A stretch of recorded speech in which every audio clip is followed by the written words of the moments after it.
Good evening, everyone. This is İskit, and you are watching What's News. What is news? What's new? Today on our YouTube live, we have a special guest joining us. Journalist Hediye Levent will be with us. We will be driving into some pressing questions surrounding recent events in Gulf region, from Erdogan's recent visits to the United Arab Emirates and Egypt to the dynamics between Turkey and its neighbors in the Eastern Mediterranean. There's a lot to unpack. Let me invite Hediye. Welcome, Hediye. Thank you. Hi, Jaran. Hi, how are you? I'm fine, and you? I'm good, and thank you very much for joining us today. We have a lot of subjects to talk. Erdogan's visit to Gulf region after 11 years.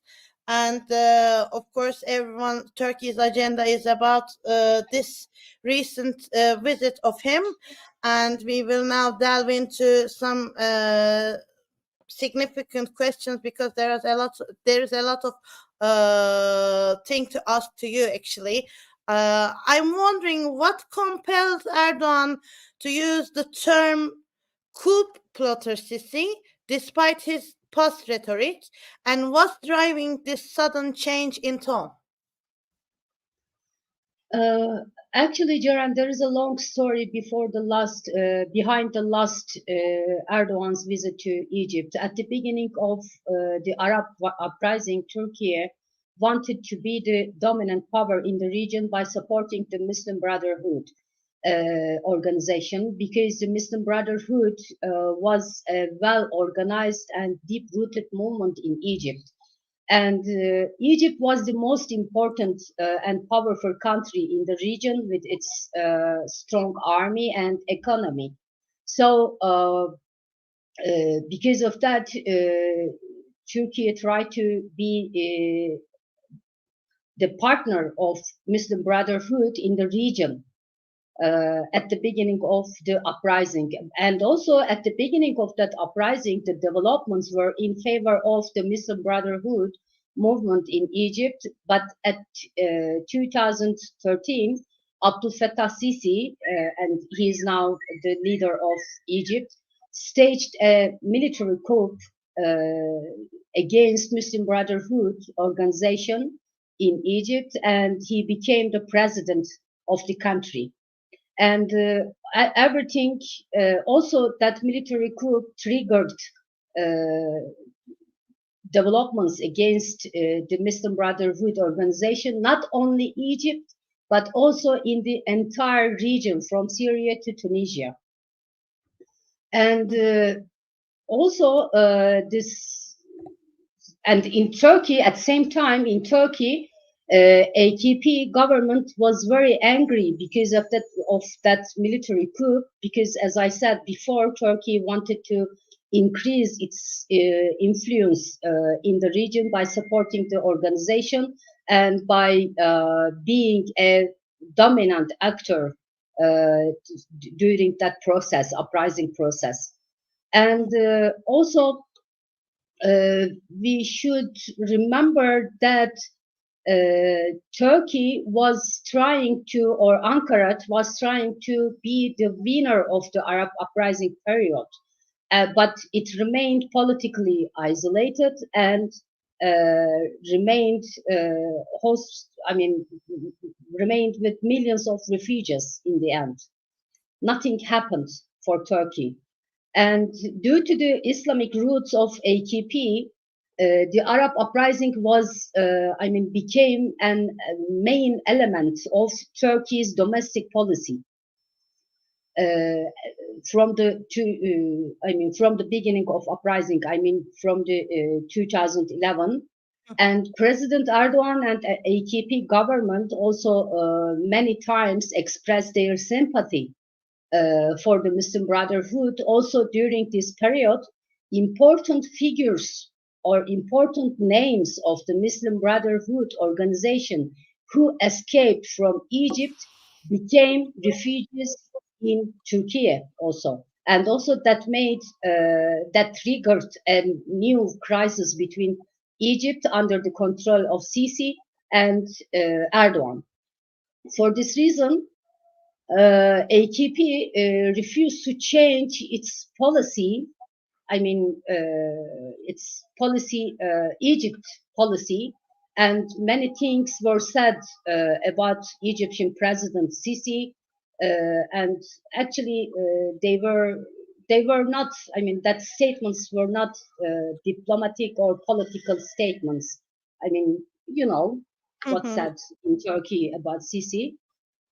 And after that process, I mean, around 2020, 2019 or 2020, Ankara, Turkey, and AKP government understood that policy is not in favor of Turkey, because Turkey was at the beginning of 2020, after 9 years of the uprising process in the Middle East, Turkey was an isolated country, and Ankara decided to change its policies towards the Middle East and especially Egypt, and took a new, decided to re-establish diplomatic relations with the regional countries, such as United Arab Emirates, Saudi Arabia, and also Egypt, and even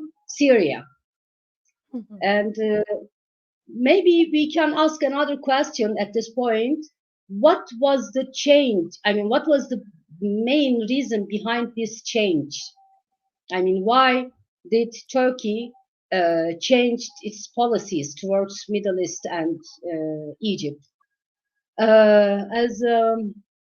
We can say that the Arab uprising, which started in 2011, affected all countries in the region with economic, political, and security dimensions.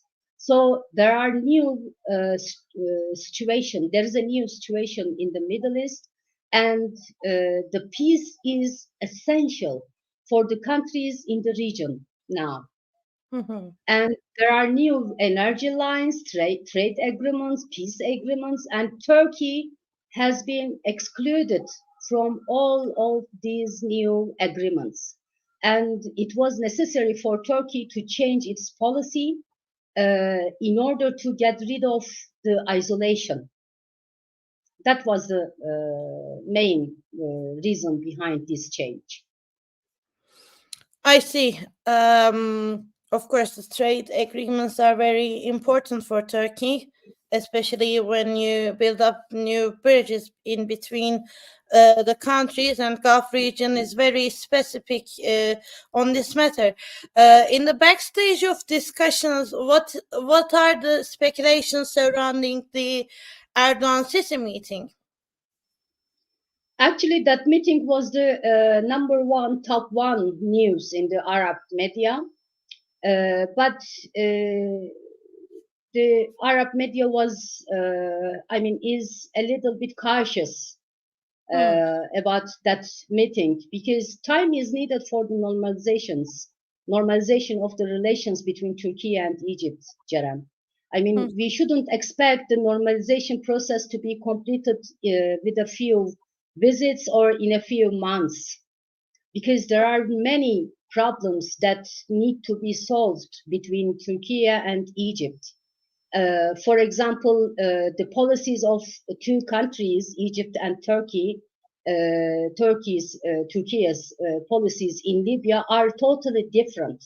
They are on the different fronts.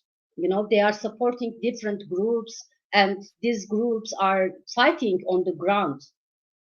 So Turkey and Egypt also has to solve another issue. It's a very complicated issue also, Eastern Mediterranean issue. Egypt, when Turkey was excluded from the agreements in the Middle East, Egypt made agreements with Greece and Greek Cypriot. And that agreements are very unbreakable. agreements, such as security and military agreements, such as selling and buying guns and ammunition. So strategic, strategic, yeah, very important. I mean, collaboration. There is a very important collaboration between Egypt and Greece also.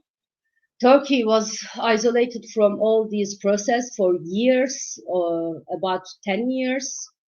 Of course, I mean, in the end, we can say that the meeting between Erdogan and Sisi was very important for both countries because it's a very important beginning for the normalization process between two countries. But we should underline the word of beginning of the normalization. It doesn't mean that it completed by a visit. And this meeting alone doesn't mean that the normalization process has been completed. And the real negotiations will start from now on. And problems need to be solved first.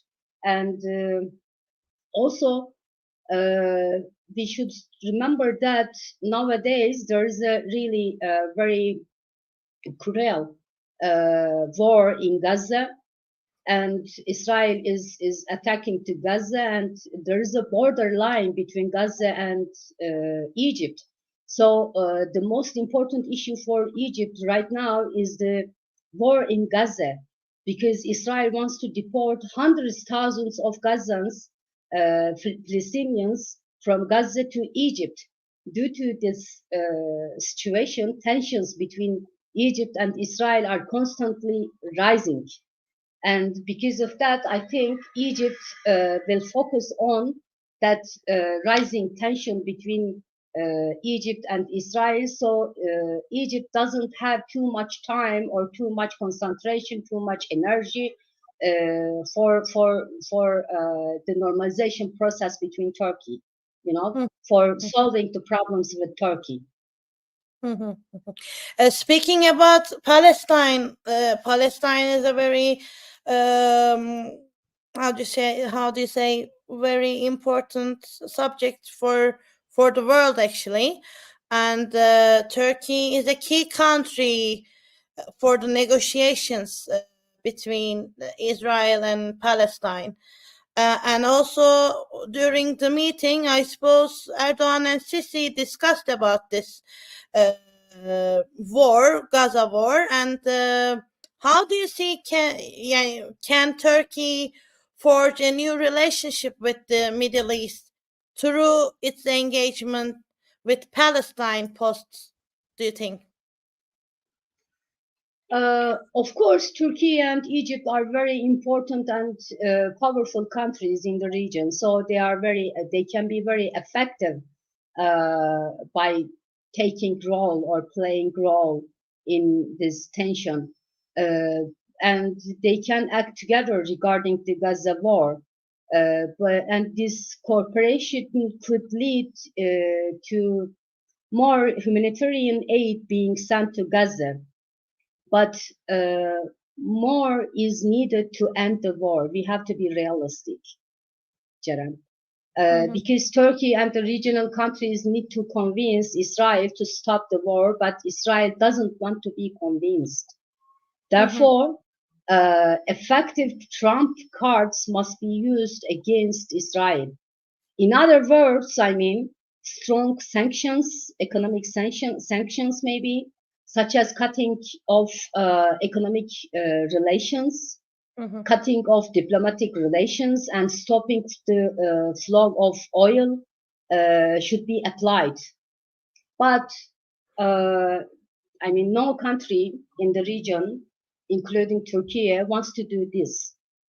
So I think, yes, Turkey and Egypt can play a really leading role, and they can be negotiator between Israel and Hamas also, between Palestinians. But at the same time, who will be who can stop Israel. Anyone? No, Anyone? unfortunately, no, No. no. No. And do you think is there any possibility to get at least a ceasefire? I mean, they had the ceasefires, but of course, maybe in a long term, like what it used to be in Israel and Gaza, like a year ago or couple of year ago, they were only Israel only attacking during the Mubarak aid time, especially with the with East Bank, West East Bank side of Gaza as well. So, is there any possibility to maybe come back that point? I think no, No. because I mean, for Israel, the most important thing is the role and policy of the regional countries about Israel. I mean, a few years ago or before the Arab uprising, the Palestinian issue was the most important issue and the political issue for the regional countries, which was shaping the domestic politics, even, even the domestic politics. But now everything has changed in the region, and the regional countries such as United Arab Emirates and Saudi Arabia, and also Egypt, they re-establish, or they establish, no, not re-establish, they establish diplomatical and economical and also security relations with Israel. So Israel is considering these relations and the changing of the situation in the region as the situation in favor of Israel, So Israel thinks it's in favor of Israel's acts or Israel's policies, because there is no country in the region that can put really, I mean, they can put a harsh pressure on Israel to stop the war. And on the other side, Israel wants to erase the Palestinian case or Palestinian statements, and also chance of two-state solutions in the territory, So Israel will not stop this time. And also the Palestinian groups are very separated. They have no roadmap, and they have no a charismatic leader that can, that can collect everyone under its umbrella. So there is a fighting inside the Palestinian groups also. So I think this time the situation is very, very bad for the Palestinians. It is very severely. All the countries, I think, must take swamped action for this. Otherwise, it's going to be a disaster. It is already a disaster, but day by day, it's getting worse and worse for Palestinians. So hopefully, something will come out with the negotiations. At least this is what I'm hoping for. Actually, now, yes, we hope. Yes, we hope that, we all hope, but at the same time, we should be. We have to be realistic. There is no Gaza now, because Israel. There is a really huge there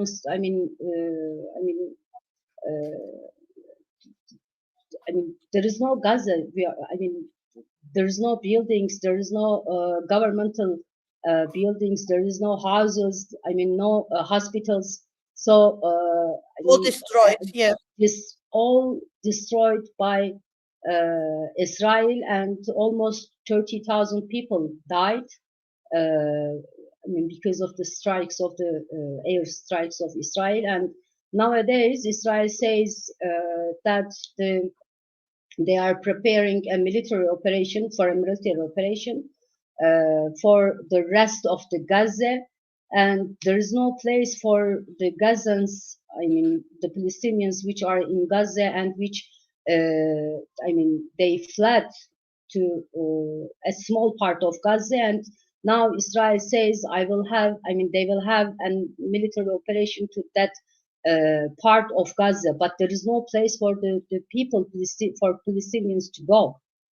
There is no food, no gas, no water, no electricity, no internet, and there is no peace chance, unfortunately. They're making how do you say? It is a crime, humanitarian crime for Palestinians, and basically it's a genocide now. When you Yes, but Israel doesn't. Israel ignores that and doesn't care about this. It's a genocide or not. It's not important for Israel. Israel wants a revenge, and also Israel established or constructed its state from zero in the Palestinian territory, and now they want to finish that process. They don't want to live with the Palestinians side by side. Yeah, that's the reality, actually. Well, we are not, we cannot run away from the topic of course, the situation in Palestine now, what's going to happen next between Israel and Palestine. Will the war will be over or not, and how the negotiations be in process. So I had to dig in some questions about Gaza as well. Coming back to Sisi Erdogan meeting, do you think will there be a calming of tensions in the Eastern Mediterranean following this meeting? What role does Turkey aim to play in resolving regional disputes, you think? By the way, I have been telling Turkey a lot. I couldn't get used to Turkey that much, Yeah. and I have to apologize for that. But from now on, hopefully, I will keep in mind and calling my country Turkey. Yeah. Actually, the Eastern Mediterranean issue doesn't only concern Turkey and Egypt, but is also related to the relations between Turkey and Greece, because they are neighbor countries and they are sharing the same sea, you know. So now there's a dispute between Greece and Turkey about the sea borders between two countries, and tensions in relations. I mean, the tension between Turkey and Greece also began to decrease. It's a good, I mean, development. However, negotiations need to be held between two countries, between Greece and Turkey, about this issue. And in other words, relations between Turkey and Egypt don't alone provide a solution to the Eastern Mediterranean issue, but they can help. I mean that can help solve the problem through diplomatic means rather than military means, because I mean 3 years ago we were talking about a war risk between Turkey and Greece. Nowadays, I mean, that tension began to decrease. Also because there are some visits between Turkey and Greece also. And we don't know how Turkey will be involved in the process regarding the Eastern Mediterranean issue. Therefore, what role it will play depends on the negotiations with Turkey, Greece, Egypt, and even the United States of America.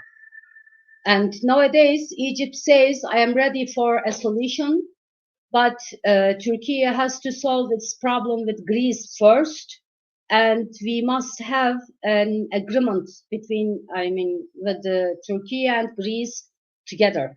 But as I said before, the last 10 years, in the last 10 years, when Turkey was excluded from the agreements in the region, there are some new agreements made between Greece and Egypt. So Turkey has to have some negotiations with both countries to get or to involve this process. Okay. We're coming to an end now. Would you like to say anything else for me, for the topic, for the matter? Actually, I mean, the relations between Turkey and Egypt are very important for the region, and Turkey is, the both countries are very important countries and very powerful, strong countries with their armies, with their economies, and with the huge population of the countries. But also always there is a competition between Egypt and Turkey in the region. So the normalization process will go under this competition also between two countries. So and also the regional countries such as Saudi Arabia, United Arab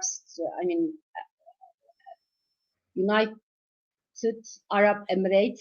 Sorry, United Arab It's Emirates. very difficult to say. Yeah, and most of the countries in the region are really following or covering the developments very closely, because also the effects or results of that normalization process will influence all the region, and a peace process between two countries will affect the region in positive way, I think. I think the impact of Egypt is very important for Gulf countries, the other countries as well on this point. So we will follow closely and we will see what will coming, next, and what will be the agreements with the other countries. There should be some plans to visit again the other countries that you mentioned in the Yeah. YouTube as well. So we will follow and see what will happen next then. Yes, and we shouldn't forget that there are normalization process between Turkey and Saudi Arabia, between Turkey and United Arab Emirates, between Turkey and maybe in the coming months with Syria also, Assad, with Bashar Assad. So all this normalization process will come with prices for Turkey.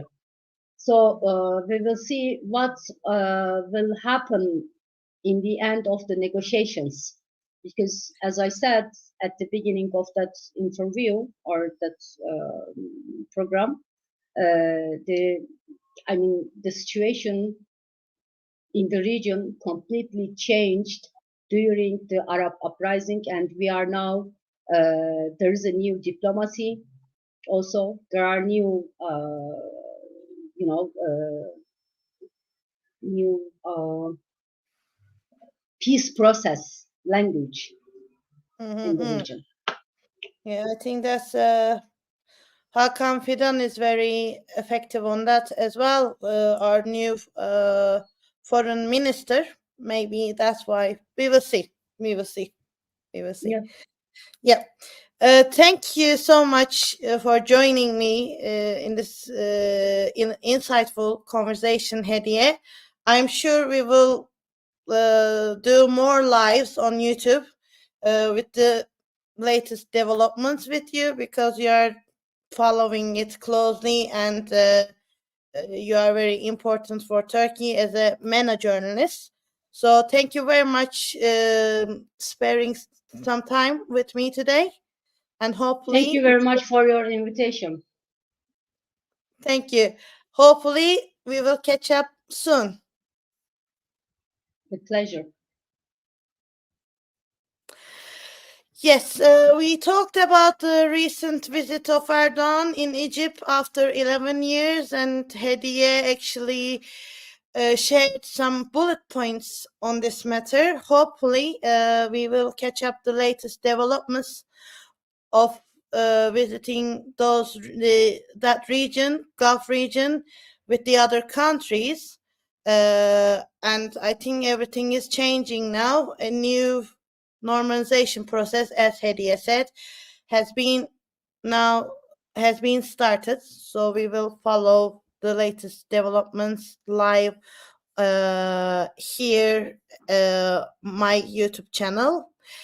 I would like to remind everyone now, please subscribe my YouTube channel, and please do not forget liking my videos and adding some comments. I will definitely follow it. This week, we have finished our YouTube lives, and hopefully next week we will coming up with new insightful discussions and conversations with new special guests. Till then, take care and have a lovely weekend.